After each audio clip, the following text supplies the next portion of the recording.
Tonight we walk toward the cave of Altamira in the green hills of northern Spain. The evening is soft, the grass is wet, and the light is going gold over the ridge. Somewhere beneath our feet, a ceiling has been waiting in the dark for more than 14,000 years. On that ceiling, a herd of bison runs in red and black, the oldest painted art ever found in Europe. And for decades, the most respected experts in the world swore it was a lie. Too beautiful, they said, too perfect to be ancient. They called it a forgery. Here is the strange part. The one who found this ceiling was not a scholar, not a professor, not a man with a lamp and a grand theory. It was a child looking up, in a chamber every grown man had walked through bent double, eyes fixed on the floor. Tonight we go back to the moment she raised her head. The year is 1879. The place is Cantabria, a stretch of Spain where the mountains lean down toward the sea. Come up the hillside with me. The path is muddy from rain, and cattle move slowly in the meadows below. The air smells of turned earth and wet stone. Ahead, half hidden by gorse and fallen rock, there is a low opening in the ground. Not a grand entrance, just a dark mouth in the hillside, the kind a hunter might duck into to wait out a storm. Bracken grows over the lip of it. Water drips somewhere below, steady and unhurried, into a black we cannot yet see. A man has been coming here for months. He kneels in that darkness day after day, sifting the floor for buried treasure of a humbler kind. Old bones, chips of flint, the leavings of people gone for 10,000 years. He never thinks to look up. And above his bent head, the greatest discovery of his life is hiding in plain sight. Let the evening settle around us. Down in the valley lies Santillana del Mar, a town of honey-colored stone and narrow lanes. Oil lamps are being lit behind shuttered windows, and wood smoke drifts flat across the rooftops. A cart creaks home along a rutted road, and the bells of the old collegiate church mark the hour over quiet fields. This is a slow, rural corner of the 19th century, far from the great museums of Paris and Madrid. The man on the hill is one of its own. His name is Marcelino Sanz de Sautuola, a nobleman, a landowner, a gentleman with a restless mind and a growing fascination with the deep past. He had traveled and read widely and studied natural science in a time when a gentleman still could. He owns these fields. He owns the hill, and though he does not yet know it, he owns a cave that will one day rewrite the history of human art.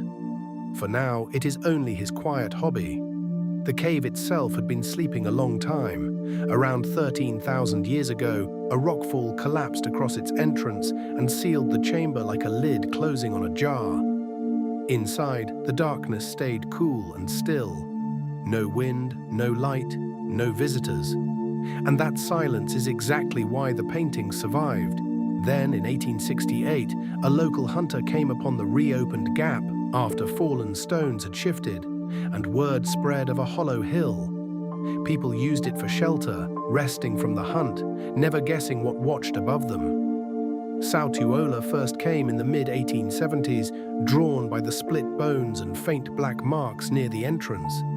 He noticed the smudges. He simply could not imagine how old they were. In those years, the very idea that Stone Age people could paint at all seemed absurd to most learned men. Cave dwellers were thought crude, brutish, barely more than beasts.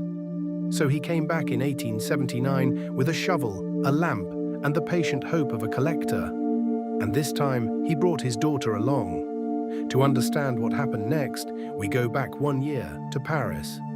In 1878, the city hosted a great world exposition, pavilions and crowds, gaslight glowing along the Seine. Among the wonders on display sat something small and strange. Bone and stone objects, engraved by Ice Age hands, freshly unearthed from the caves of southern France. Sautuola stood before them for a long time. He had seen marks like these on the walls of his own cave back home. A quiet thought took root. What if the smudges in his hillside were not scribbles, not stains, but the work of people just as ancient?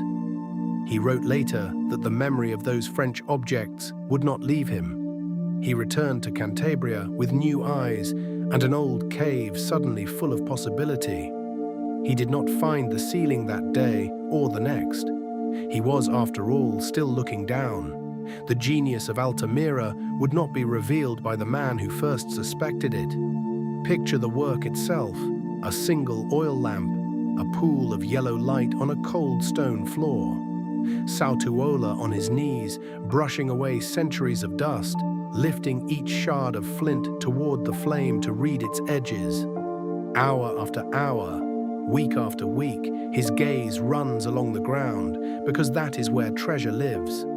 In the floor, in the buried layers, in the things people dropped and left behind. The ceiling here is low, barely above a grown man's head, and to move through the side chamber, an adult must stoop, shoulders hunched, chin down.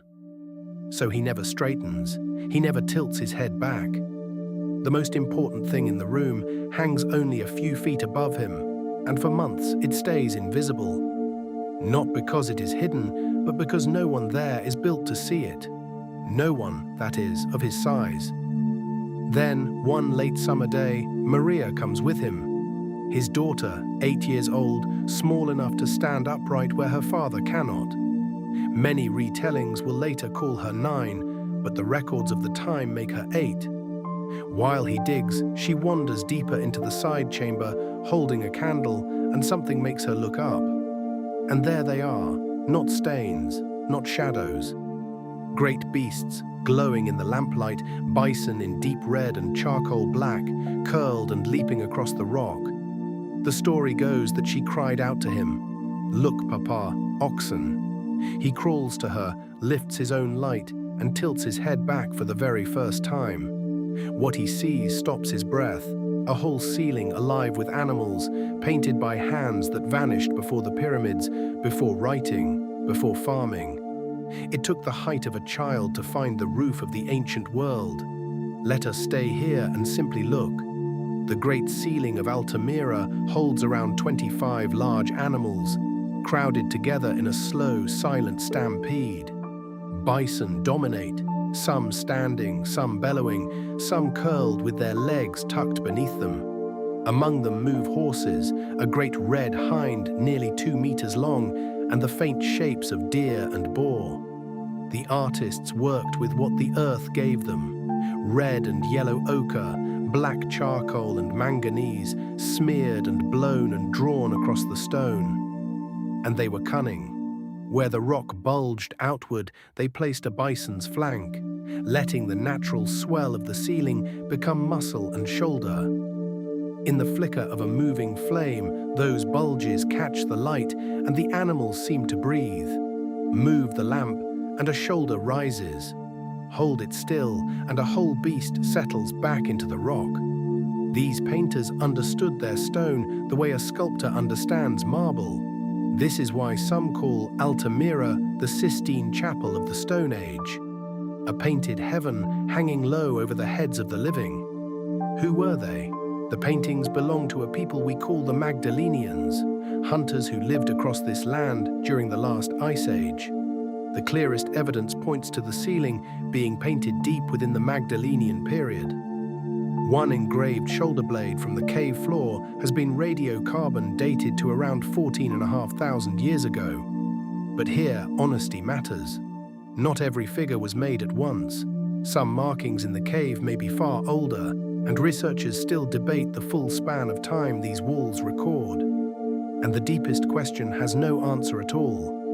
We do not know why they painted here, in a chamber too dark to live in, too low to gather in comfortably. A sanctuary, a record of the hunt, a map of the stars, some have wondered, or a place of ceremony we will never attend. What we can say is gentler and surer than any theory. Someone crawled into this cold dark on purpose, again and again, carrying fire and color to make these animals live upon the stone. That much is certain. The evidence gives us the animals. It keeps their deepest meaning to itself. Now the evening of this story begins to fall. In 1880, Sautuola published a modest pamphlet. aided by Juan Vilanova y Piera, a respected professor from the University of Madrid. In it, he made his claim. These paintings are the work of Ice Age people, thousands upon thousands of years old. The reaction was swift and merciless. At a prehistoric congress in Lisbon, the leading scholars of Europe examined his claim and dismissed it. The paintings were too fresh, too skilled, too vivid to be ancient. Primitive cave dwellers, they insisted, could never have made such beauty. The French authorities, chief among them Émile Cartaille-Hac, led the rejection. And then the accusation turned cruel. Some whispered that Sautuola had hired a modern artist to paint the ceiling himself and forged the whole discovery for fame. The man who had found a miracle was quietly branded a fraud. He never recovered from it. Marcelino Sanz de Sautuola spent his final years under that shadow, defending a cave the experts would not even come to see. His health slowly failed. In 1888, he died at 57, his great discovery still officially a lie. Think of the weight of that. He had lifted his lamp to the oldest art in Europe, and the world had answered by calling him a cheat. Professor Villanova defended him where he could, but one honest voice could not turn the tide of a whole establishment. He was buried in his own Cantabrian earth, a short walk from the hill, while above him the ceiling of bison kept its patient watch in the dark. Unseen again, unbelieved, waiting. He would not live to be proven right. The vindication was coming, slowly, surely, gathering in the caves of France. It was simply coming too late for him to ever hear it. Then the ground shifted, literally.